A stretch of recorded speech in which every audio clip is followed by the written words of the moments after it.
வாழ்த்துக்கள் நண்பர்களே. இது நந்தவனம். நான் உங்கள் அமீர். இந்த காணொலியின் மூலமாக உங்கள் அனைவரையும் சந்திப்பதில் பெரும் மகிழ்ச்சி. இந்த மகளிர் உரிமை தொகை சம்மந்தமாக ஷார்ட்டு சின்ன சின்ன ரீல்ஸை ஷார்ட்ஸை போட்டிருந்தேன். நான் அது நல்ல ரெஸ்பான்ஸ் இருந்தது. அது ஒரு நையாண்டி. அது நான் நடிக்கணும்ல, எனக்கு நடிப்பும் வராது. அது ஒரு நையாண்டி. நான் ஆக்சுவலாக சொல்ல போனால் நான் ஒரு ஓவியத்துலேருந்து தான் பிறகு வந்து நான் ஃபோட்டோகிராஃபராக மாறினேன், ப்ரொஃபஷனல் ஃபோட்டோகிராஃபராக. அது குறிப்பாக கார்ட்டூனிஸ்ட். நான் 70 80களில் 90களில் நான் என்னுடைய நிறுவனத்தில் பணிபுரிஞ்சிட்டு இருந்தப்போ தலைவர் குச்சேலர், பெரும் தலைவர், அவர் மதிப்புக்குரியவர், அவர் எதிர்த்து ஏராளமான கார்ட்டூன்களை நான் போட்டேன். என்னுடைய கொள்கை அது. நான் சிஐடியில் இருந்தேன். அது நம்முடைய கருத்துக்களை தெரிவிக்கிறது எப்போவுமே கூடும் இல்லையா? அதனால் நான் சொல்கிறது நீங்கள்லாம் கேட்கணுன்னு எனக்கு கிடையாது. ரொம்ப கண்ணியமான முறையில் கமெண்ட்ஸ் போடணும். அதுதான் இதில் விமர்சனம் பண்ணணும், கருத்துக்கு மாற்று கருத்து வைக்கணும். நான் போட்ட இந்த வீடியோக்களில், இந்த ஷார்ட்ஸு, ரீலில் எல்லாம் வந்து லவன்னு அடிச்சிக்கினது அல்லது வாதமாக வச்சது இந்த குடி சம்மந்தமாக விஷயம். இந்த சப்ஜெக்டாக வேறு. இது இப்போது நாம் பேசுனது ஒரு சாணக்கியத்தனத்தை பற்றி தான். அதாவது மனிதனுக்கு நன்மை பயக்கிற சாணக்கியத்தனம். அதை வந்து நம்ம திராவிட மாடல் அரசு செய்தது. அதனுடைய தலைவராக இருக்கிற சிஎம் சகோதரர் ஸ்டாலின் அவங்க செய்தாங்க. இல்லைன்னு சொன்னால் இந்நேரம் ஸ்டே ஆர்டர் வந்துட்டுருக்கோம். இல்லைன்னு சொன்னால் எல்லா நீதிமன்ற கதவுகளில் போய் அவங்களுடைய செல்வாக்கை பயன்படுத்தி பெண்களுக்கு கிடைக்க வேண்டிய இந்த 5000 மகளிர் உரிமை இந்த தொகையை வந்து 5000 ரூபா வந்து அவங்க முடக்கிட்டு இருப்பாங்க. ரெண்டாவது வந்து இங்கே நியாயம் வந்து நாடு முழுக்க ஒரே அளவுகோல்ல இல்லை. இது ஒரு பன்முகத்தன்மை கொண்ட ஒரு நாடு இது. இந்த நாட்டில் வந்து நூல் பிடிச்ச மாதிரி எதையும் நாம் செய்ய முடியாது. நூல் பிடிச்சி செய்யணும்னு சொன்னால் அது முழுக்க அதற்கான கொள்கை, சித்தாந்தம், அதை தான் நாம் வந்து முன்னோக்கி நகரணும். அந்த நகர்தலுக்கான ஒரு வழி இது.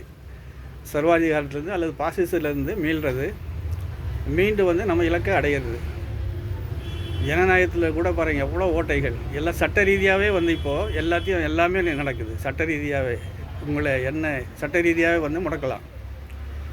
அதனால் இங்கே கொண்டு வந்து மது அருந்தல் சம்மந்தமாக, மதுவுடைய தீமை சம்மந்தமாக, குடிக்காதீங்க, விட்டுடுங்க. உங்களை யார் குடிக்க சொல்கிறாங்க? அல்லது உங்களுக்கு பிடிக்கலையா? அந்த அந்த மகளிர் உரிமை தொகை கொடுத்தது பிடிக்கலையா? விட்டுடுங்க. நடுவண் அரசுக்கு இல்லாத கடனா? இன்றைக்கி வந்து 2 மனிதர்களுக்கு ஒரு பிரதமர் இருக்கார்.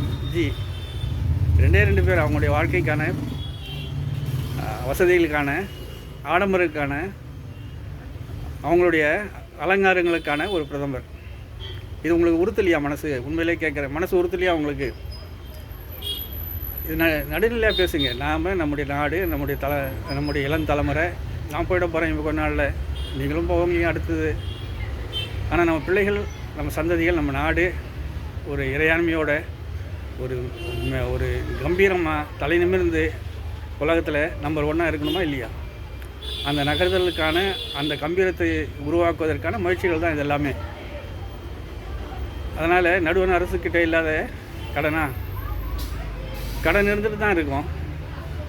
கடன் இல்லாத வழியை வந்து சொல்லுங்கள். கடன் இல்லாமல் நம்ம எப்படி வாழ்கிறதுன்னு சொல்லுங்கள்.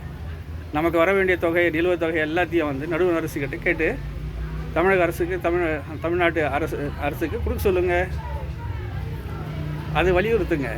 உண்மையிலே வலியுறுத்த சொன்னால் எல்லாம் சேர்ந்து இன்றைக்கு பெரிய அழுத்தமாக எல்லா முகங்களும் இந்த மகளிர் உரிமை தொகையில் தெரிஞ்சு போச்சு.